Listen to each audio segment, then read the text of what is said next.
A strange object was first noticed far away in space, quietly floating near Jupiter. It moved slowly, without lights, without signals, without any sign of life or purpose.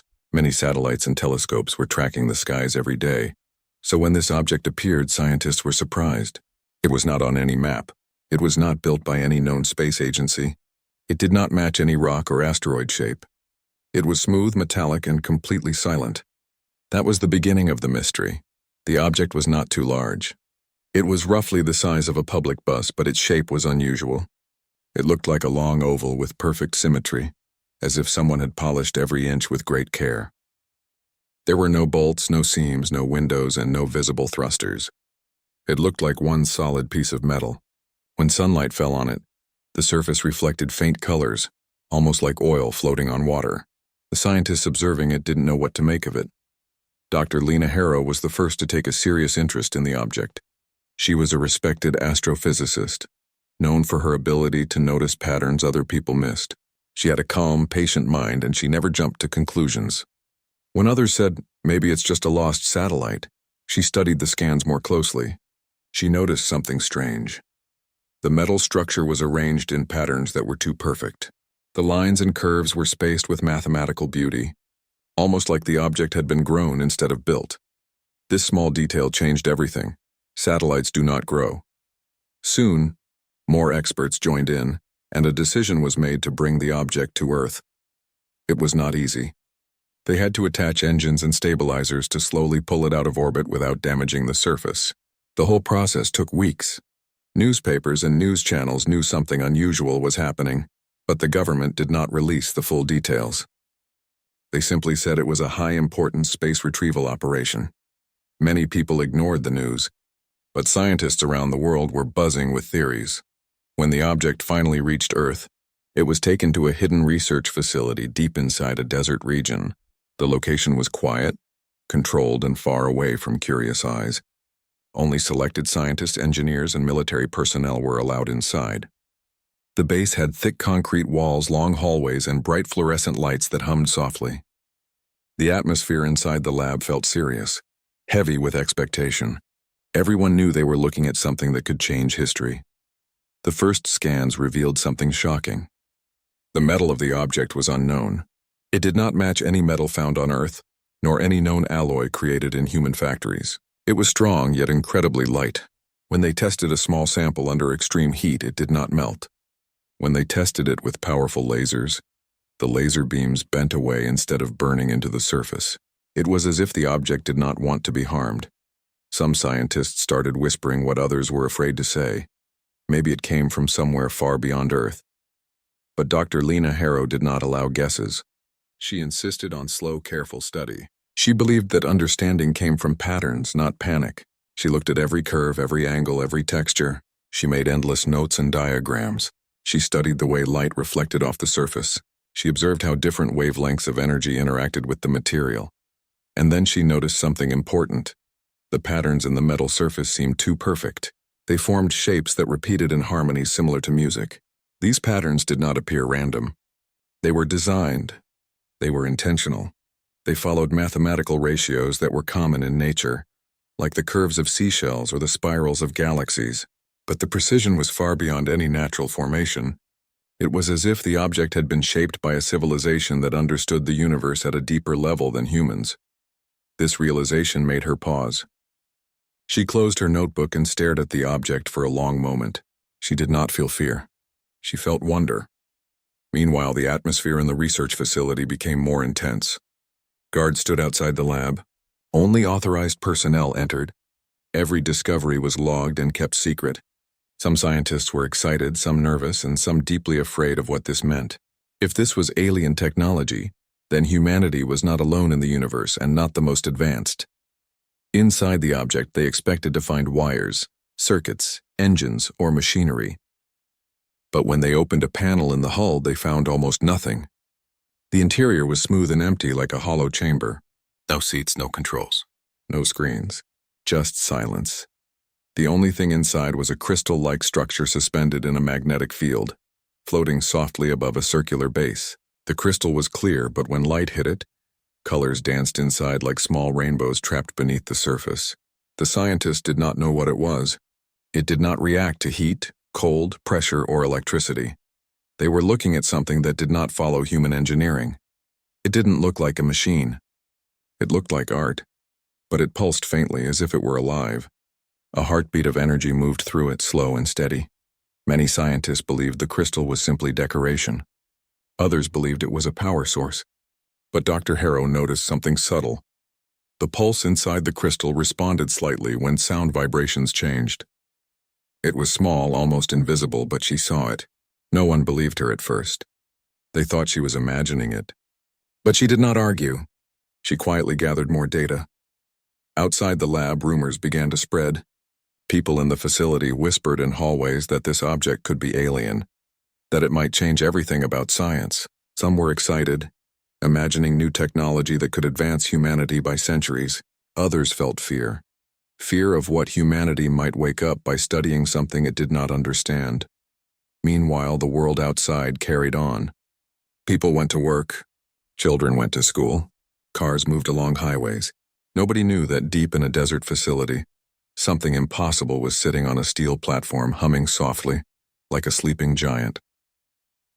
Dr. Harrow stayed late every night. She barely slept. She watched the crystal's behavior under different conditions. She tried light, sound, magnetism, and gentle waves of energy. She was patient. She was thoughtful. She believed that understanding came from listening, not forcing. One night, while everyone else was gone, she noticed the pulse in the crystal shift slightly when she hummed softly to herself. The response was faint but real. Her eyes widened. She hummed again. The pulse followed. It was reacting to sound. This was not just a crystal, it was a machine that listened, a machine designed with an intelligence and craftsmanship so advanced that humans had trouble even recognizing it for what it was. This realization filled her with quiet awe. She knew then that humanity had found something extraordinary, something that would change everything they believed about the universe, but she also knew something else. Whoever built it had tried to hide it, and humanity had just begun to uncover the truth. Inside the research facility, the air felt heavier with each passing day. The scientists had discovered the strange crystal inside the object, but they still did not understand it. Some thought it might be a power source. Some thought it was an instrument. Some believed it was just decoration. But Dr. Lena Harrow continued to study the tiny pulse of energy inside it, the soft rhythm like a beating heart. The more she studied it, the more she felt that this object was not just left behind. It was hidden on purpose. There were tiny design features inside the object that made no sense if someone wanted the technology to be easily understood. Small ridges were placed in strange directions. Wires were invisible, and the crystal was surrounded by a magnetic cage that prevented scans from showing its internal structure. It was like the creators wanted anyone who found the object to not understand how it worked. They had locked its purpose behind layers of confusion. One afternoon, teams of engineers gathered around the craft, each group with their own theories. Some pushed for aggressive testing. They wanted to cut deeper into the object, take it apart, break it if necessary, just to understand what was inside. But others were afraid. What if breaking it caused something dangerous? What if it exploded or released unknown radiation? Arguments broke out almost daily in the control room.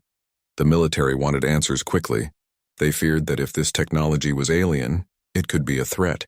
If another civilization had mastered travel between stars, what would stop them from coming again? And if humans did not understand how this machine worked, how could they defend themselves? The pressure grew heavier on the scientists every day. Yet Dr. Harrow stayed calm. She kept her focus on the details. Every reflection of light, every faint vibration, every small reaction of the crystal. She had always believed that the universe spoke in patterns. If you listened long enough, it would reveal its language. Still, she could not ignore the sense of intention behind the design. The object felt like it was meant to be discovered but not understood easily. Like someone had placed it in space and wrapped its secrets carefully, hoping to slow down whoever found it. Meanwhile, Caleb Morin, a young engineer who worked quietly in the background, watched the senior scientists argue and compete for answers. Caleb was not respected much. People thought he was strange because he liked to experiment with ideas no one took seriously. He spoke softly, avoided crowds, and always worked alone. But he noticed small things no one else saw. One day he approached the crystal slowly. He did not try to scan it, he did not try to power it up. He simply watched the pulse inside, just like Dr. Harrow had done. The energy beat softly, like waves rising and falling on a quiet shore. Caleb wondered if the pulse was reacting to the environment around it, almost like a creature that breathed. He whispered to himself, "It's hiding what it can do. But why?" While Caleb watched the crystal with curiosity, another group of scientists was examining the exterior of the object. They performed microscopic scans of the metal surface. That was when they discovered something strange. The metal was not just smooth and polished, it was layered, like pages of a book pressed together tightly. Each layer had patterns that matched cosmic frequencies, the kinds of wave patterns found in starlight. This was no ordinary metal. It was encoded with information. But when they tried to read it, the information scrambled itself, as if the object did not want its secrets read.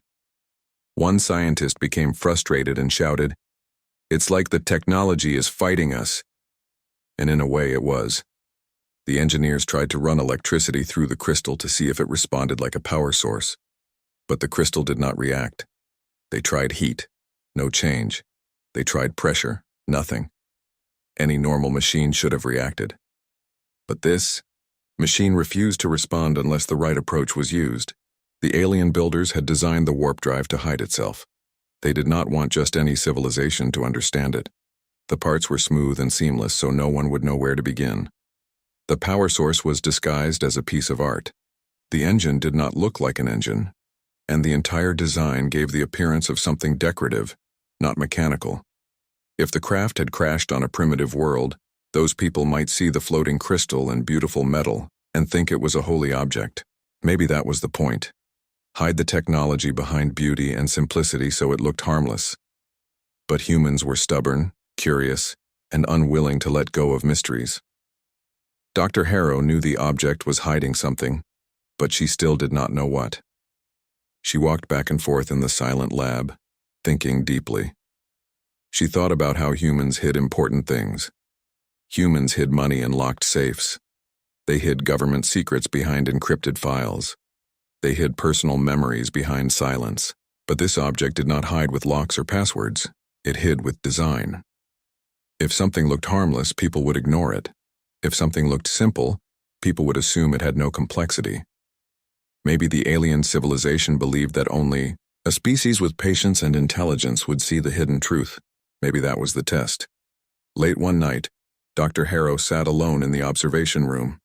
She stared at the object and thought of ancient human civilizations. Thousands of years ago, ancient people carved symbols in stone to explain their knowledge. But when modern scholars found those stones, it took centuries to understand them. Knowledge was preserved, but hidden behind symbols and languages long forgotten. She wondered if the alien creators were doing the same thing. Maybe the warp drive was not just a machine. It was a message. A message that said, "If you can understand this, then you are ready."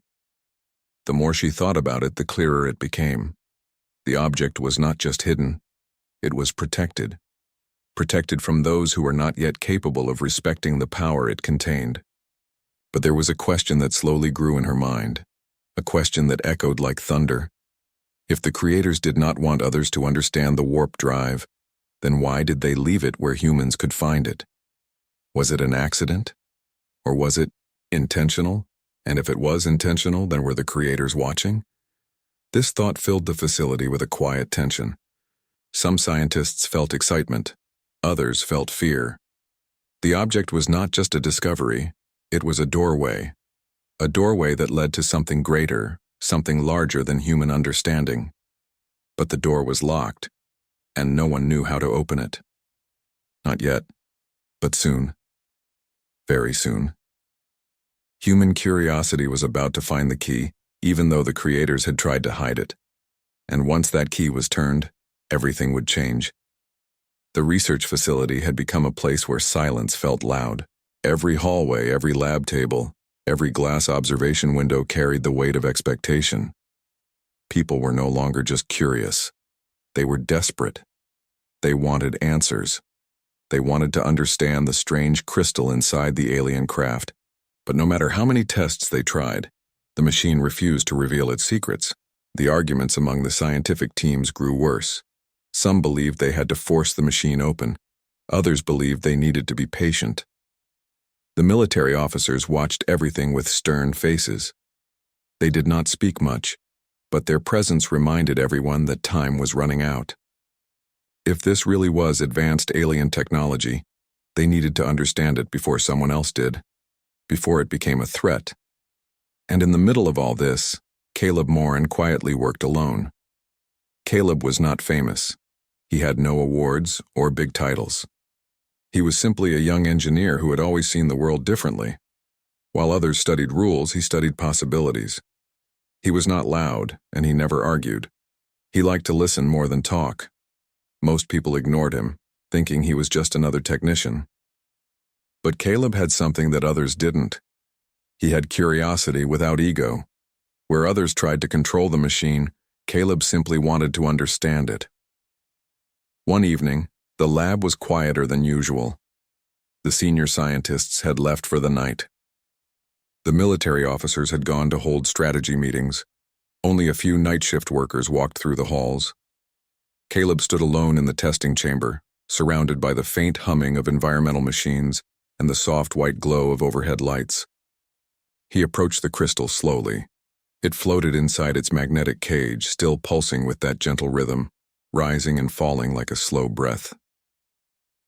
Caleb sat down on a small metal stool in front of it and simply watched. Minutes passed, then an hour. He did nothing. He didn't take notes, didn't run tests, didn't touch any equipment. He only observed. His heart beat softly, almost matching the pulse of the crystal. Something about the rhythm felt familiar. Not scientifically familiar, but human familiar. Like music. Like the steady rhythm of a calm song or the distant sound of waves on the shore. The crystal was responding to the environment, not to heat, not to pressure, not to electricity, to something more subtle, to harmony. Caleb closed his eyes and took a slow breath. Then, without thinking much about it, he began humming softly. A simple, gentle tune. Something he remembered from childhood.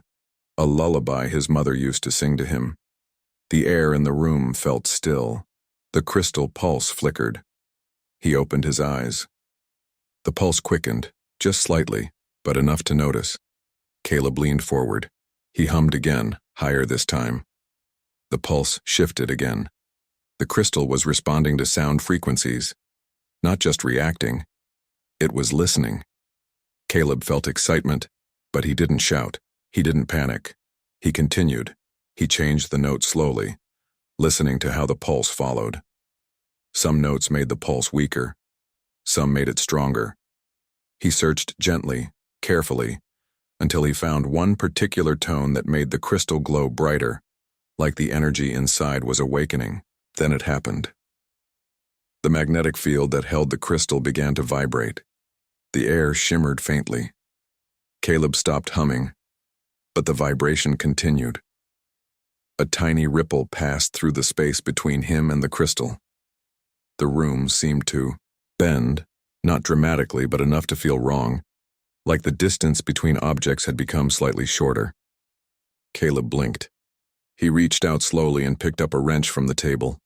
He stretched his arm to place it on the table farther away, but the wrench reached the table sooner than his hand movement suggested. It was as if the space between his hand and the table had been squeezed. Space was bending, even if only by a tiny amount. It was real. He had just activated the warp mechanism. His breath caught. His heart raced now, not with fear but wonder. He had found the key. He had unlocked the first door. The machine had responded to harmonic vibration frequencies, not brute force. Humanity had just taken its first step into understanding a technology that could bend the structure of space-time, but Caleb didn't celebrate yet. He repeated the experiment, slowly, carefully. He matched the same tone again. The pulse strengthened. The air bent again. There was no doubt. He had activated a miniature warp field. The next morning, when Dr. Harrow walked into the lab and saw Caleb already there, staring at the crystal with wide eyes, she knew immediately something had changed. Caleb explained everything: his observation, the humming, the vibrational resonance. He spoke nervously at first because he was used to people ignoring him, but she listened carefully, her eyes focused, her mind sharp, and she believed him. She repeated the experiment herself, humming softly, reproducing the tone. The crystal responded exactly as Caleb had described. When the space bent again, the realization hit her with full force. This was not just an engine. This was not just a power source. This was a warp drive. It did not burn fuel. It did not use engines. It used vibration frequencies to bend space-time itself. It was beautiful. It was terrifying. And humanity had just unlocked it in less than a day, after years of thinking such technology was impossible. When the demonstration was shown to the rest of the scientific team, shock filled the room. Some stared in disbelief. Others whispered prayers. A few stepped back in fear. The military officers went pale. They knew instantly what this meant. Humanity now had the foundation of faster-than-light travel. Caleb, the quiet engineer no one respected, had changed the course of history. But the celebration was short-lived. The moment the warp field activated, something else happened. A signal appeared, not a loud signal, not a broadcast, a soft, faint echo as if something far away had heard the activation. The scientists quickly checked their instruments. The signal was precise, focused, intelligent. It came from deep space, not nearby, not random. Someone or something had been waiting. The warp drive was designed to hide itself so no one could use it unless they understood it correctly.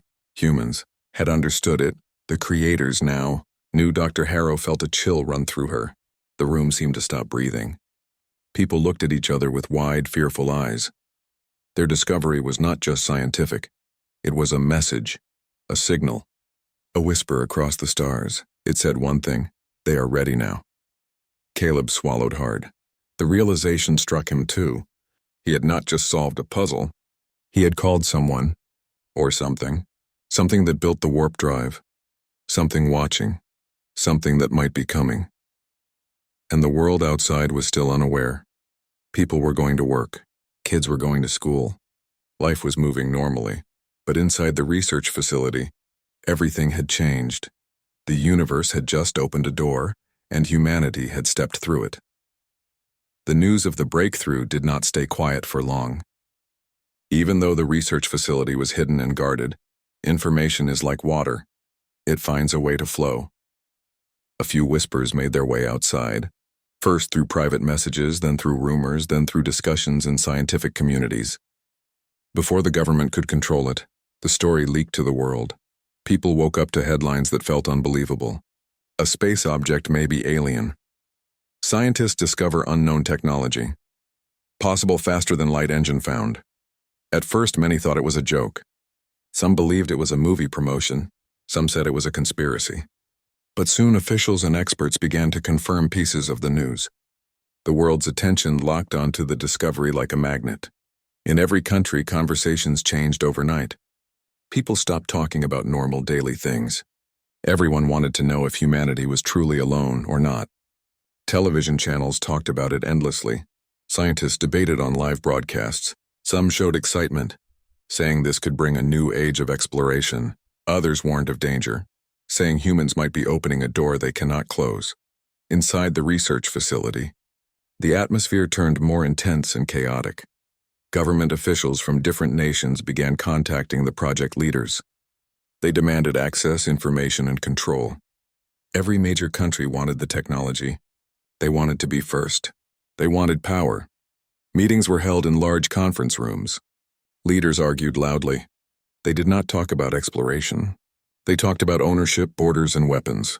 They wanted to know if the warp drive could be used for war. Dr. Lena Harrow watched these conversations with sadness. She had hoped the discovery would inspire unity. Instead, it revealed something disappointing about humanity. Even when given something extraordinary, humans still thought like conquerors. Military officials wanted to move the warp crystal to a secure military base. They said it was too dangerous to stay in a scientific environment. They wanted soldiers guarding it, not scientists studying it. Dr. Harrow disagreed. She believed the warp drive should belong to humanity, not just one country or agency. She said it should be studied carefully, slowly, with cooperation, not fear. But the military did not care about her opinion. They saw a weapon. They saw an advantage. Then, the situation grew even more serious. The signal that had appeared when the warp drive activated came back, stronger this time. This time, it was not a faint echo.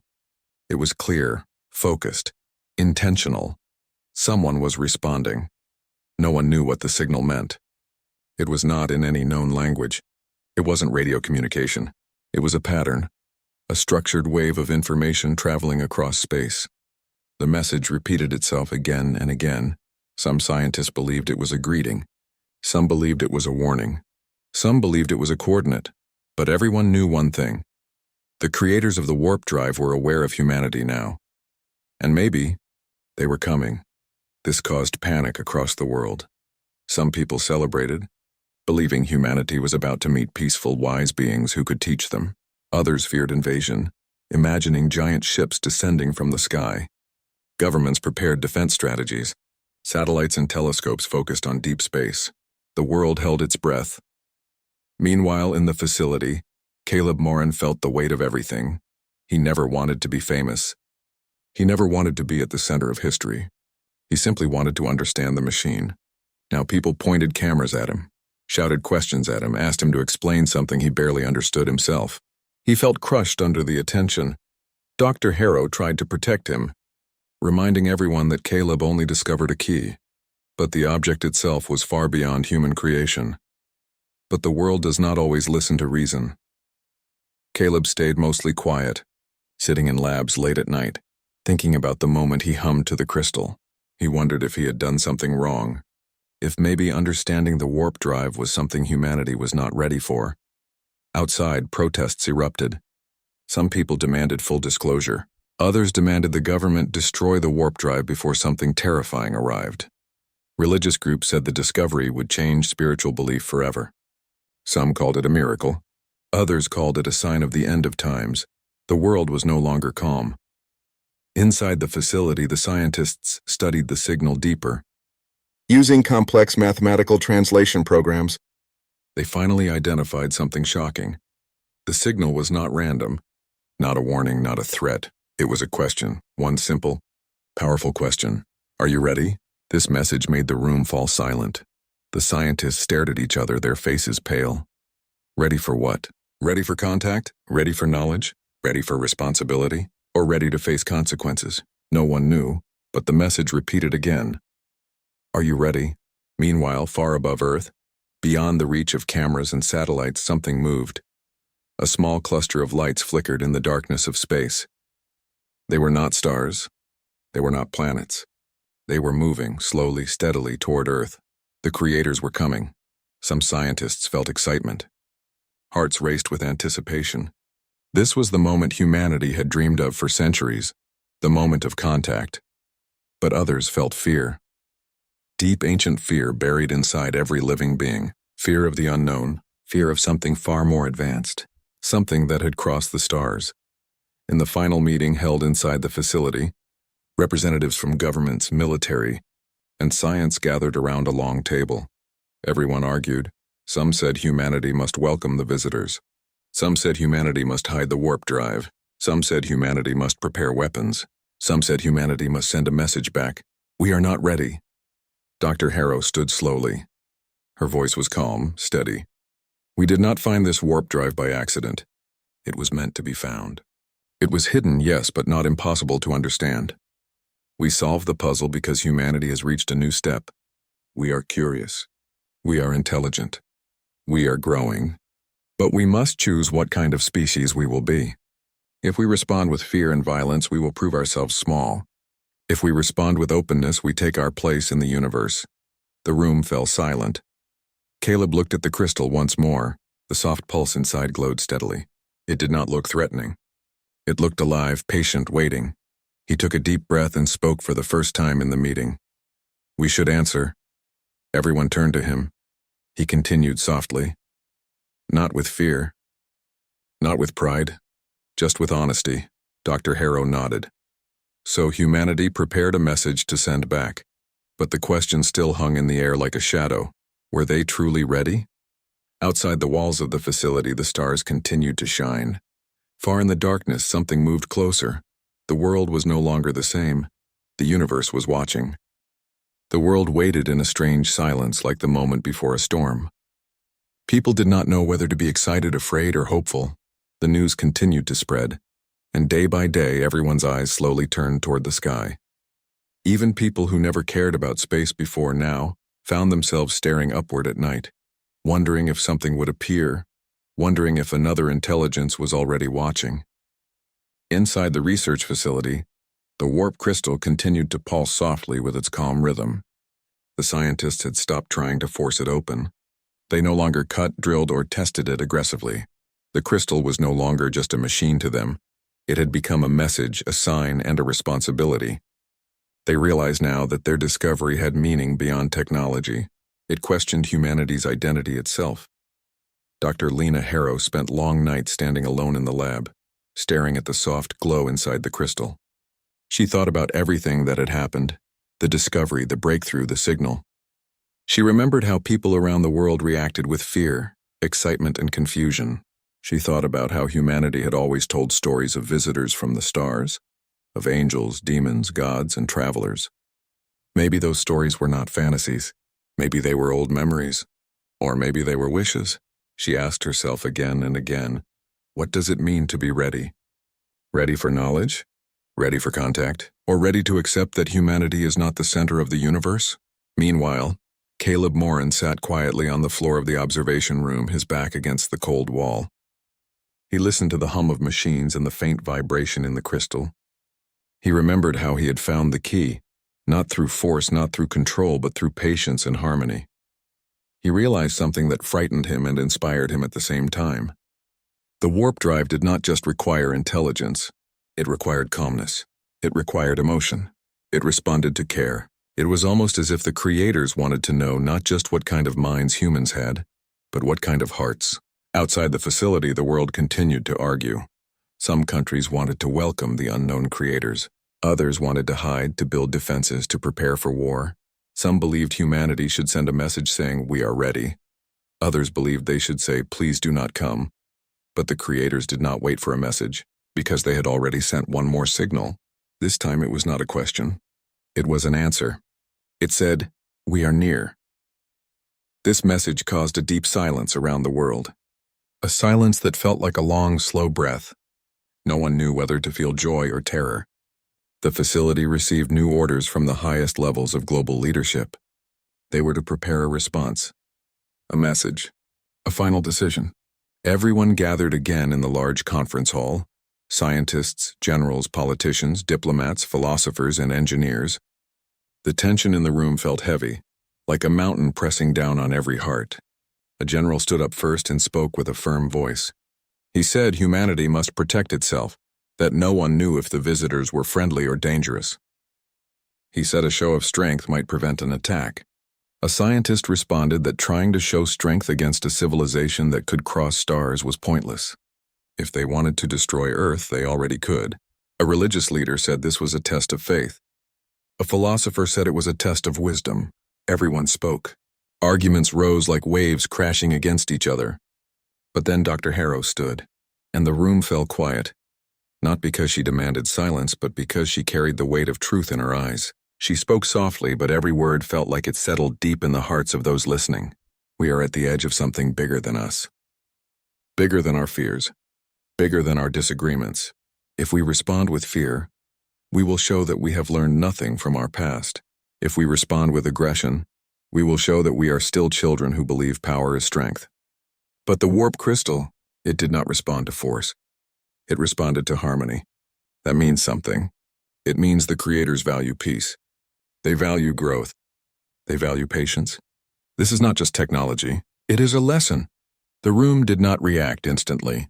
People needed time to feel the weight of her words. Then Caleb stood nervous, quiet, but determined.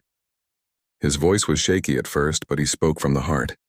I did not discover the warp drive because I am smart. I discovered it because I was calm. Because I listened. Because I respected it. If we meet them with fear or anger, we fail the lesson. But if we meet them with honesty, we show that we are ready not because we are powerful but because we are willing to learn. His words did not try to impress. They simply told the truth. The decision was made. Humanity would answer the signal. The response was not complex, not scientific, not filled with demands or claims. It was a simple message spoken softly by Dr. Harrow herself. We learn fast. We are not perfect, but we are ready to understand. The message was transmitted using the same harmonic frequencies used to activate the warp crystal. The crystal pulsed gently, receiving and sending the message into the stars. Then the waiting began. Days passed. Nights passed. The world held its breath. And then one clear evening the sky lit up. Not with explosions, not with fire, but with silent, gentle light. A ship massive and graceful appeared in Earth's orbit. It did not come like an invader. It did not send warnings. It did not release weapons. It came quietly like a teacher entering a classroom where students waited to learn. People across the world stepped outside and looked up in awe. For the first time in human history, the sky felt alive. Dr. Harrow and Caleb stood together at the window of the facility, watching the light in the sky. They did not speak. They did not need to. They both understood. The universe had always been bigger than humanity imagined. But now, humanity was no longer just watching it from a distance. They were part of it. The discovery of the warp drive did not just change science. It changed identity. It proved that humans were capable of understanding the impossible when they stopped fighting and started listening. The world would never be the same again. And somewhere deep inside the crystal, the soft pulse glowed brighter, as if it were smiling.